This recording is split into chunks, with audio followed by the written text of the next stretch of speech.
আসসালামু আলাইকুম সুপ্রিয় শিক্ষার্থীগণ, তোমরা যারা ঢাকা ইউনিভার্সিটি সি ইউনিটে পরীক্ষা দিবে তো তোমাদের জন্য একটা বুক লিস্ট আমি হাজির করেছি। তার আগে আমি আমার পরিচয়টা দিয়ে নেই। আমি হচ্ছে মোহাম্মদ শাকিল শেখ, পড়াশোনা করছি ঢাকা ইউনিভার্সিটির ফ্যাকাল্টি অফ বিজনেস স্টাডিজে। আমার অভিজ্ঞতার ভিত্তিতে এবং আমি কোন বইগুলোকে সাজেস্ট করব তার আলোকে হচ্ছে আমি এই বুক লিস্টটা তৈরি করেছি। এবং বাজারে যতগুলো বই আছে সেই বইগুলোকে অ্যানালাইসিস করার মাধ্যমে আমার কাছে বা আমার অভিজ্ঞতার ভিত্তিতে আমি বলতে পারি যে সি ইউনিটের জন্য এই বইগুলো পড়াটা উত্তম হবে। তবে অন্যান্যরা অনেক ধরনের বই পড়তে পারো বা অন্যান্য ধরনের বই পড়তে পারো, কোনো সমস্যা নেই। তবে আমার অভিজ্ঞতার আলোকে আমি তোমার মধ্যে শেয়ার করছি এই বুক লিস্টটা। তো এইখানে শুধুমাত্র এটা সি ইউনিটের জন্য প্রযোজ্য। যারা ঢাকা ইউনিভার্সিটিতে সি ইউনিটের পরীক্ষা দেবে শুধুমাত্র তাদের জন্যই কিন্তু এই বুক লিস্টটা প্রযোজ্য। অন্যান্য ইউনিট কিন্তু এই বুক লিস্টটা ফলো করবে না। ওকে। তো এখন আমরা প্রথমেই দেখব যে আমাদের যে এইখানে যে যতগুলো বিষয় আছে, যেমন আমাদের সি ইউনিট কি এসে থাকে, ইংরেজি, বাংলা, অ্যাকাউন্টিং, ম্যানেজমেন্ট, মার্কেটিং অথবা ফাইন্যান্স। এই যে ছয়টা, এই ছয়টা থেকে হচ্ছে কোশ্চেন এসে থাকে, যার ভিতরে হচ্ছে মার্কেটিং এবং ফাইন্যান্স হচ্ছে অপশনাল থাকে। তো এইখানে তোমরা প্রথমে যেটা গুরুত্বপূর্ণ বিষয় সেটা হচ্ছে ইংরেজি। ইংরেজির জন্য তোমরা কোন বইটা কিনতে পারো, সেটা হচ্ছে অ্যাড্রয়েড বইটা কিনতে পারো, যেটা সি ইউনিটের জন্য আমার কাছে বেস্ট মনে হয়েছে, অ্যাড্রয়েড বইটা।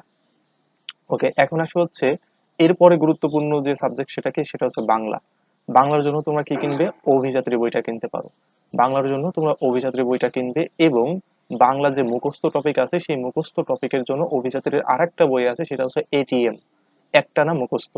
তো ওই বইটাও তোমরা মুখস্থ টপিকের জন্য কিনবে, সেটা হয়তো বা তুমি 1 মাস পরে কিনলে সমস্যা নাই, কিন্তু এই বইগুলো তোমার অ্যাডমিশনের যাত্রার শুরু থেকেই লাগবে।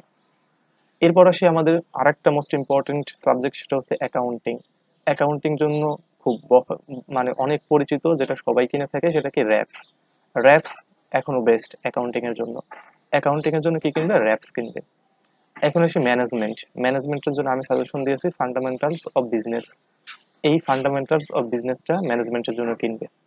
এখন আসলে যে মার্কেটিং অথবা ফাইন্যান্স, মার্কেটিং অথবা ফাইন্যান্স এই দুইটার মধ্যে তুমি কোনটা যেটা হচ্ছে নিবে সমস্যা নেই, তবে দুইটার সাজেশন আমি দিয়ে দিচ্ছি। মার্কেটিং অথবা ফাইন্যান্সের জন্য তুমি নেবে ফান্ডামেন্টালস অফ মার্কেটিং, আর কি ফান্ডামেন্টালস অফ ফাইন্যান্স। তার মানে এই যে ছয়টা তোমাকে দেখানো হলো, এই ছয়টার বই থেকে তোমরা এই ছয়টা বই নেবে।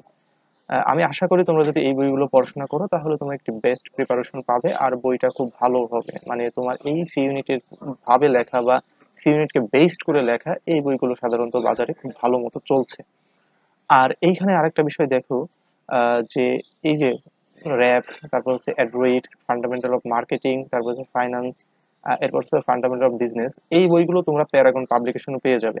এই যে চারটা বই আছে বাংলা বাদে, সবগুলোই তোমরা প্যারাগন পাবলিকেশনে পেয়ে যাবে। আরেকটা কথা বলে রাখি, আমি প্যারাগনের থেকে স্পন্সর নেই নাই যে তোমাদের এই বইগুলো সাজেস্ট করছি। আমি আমার অভিজ্ঞতা থেকে এবং মার্কেটে যতগুলো বই আছে সেই বইগুলো বিশ্লেষণের মাধ্যমে আমি তোমাকে বলতে পারি সি ইউনিটে এই বইগুলো অনেক ভালো প্রিপারেশন নিতে সক্ষম করে তুলবে।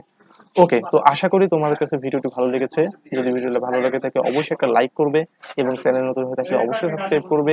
আমাদের চ্যানেলে অ্যাডমিশন সম্পর্কে অনেক ইনফরমেশন প্লাস ইংরেজির উপর অনেক ধরনের ফ্রি কোর্স দেওয়া আছে, সেগুলো করতে চাইলে ভিডিও ডিসক্রিপশনে লিংক দেওয়া আছে, লিংক থেকে করে আসবে। ধন্যবাদ।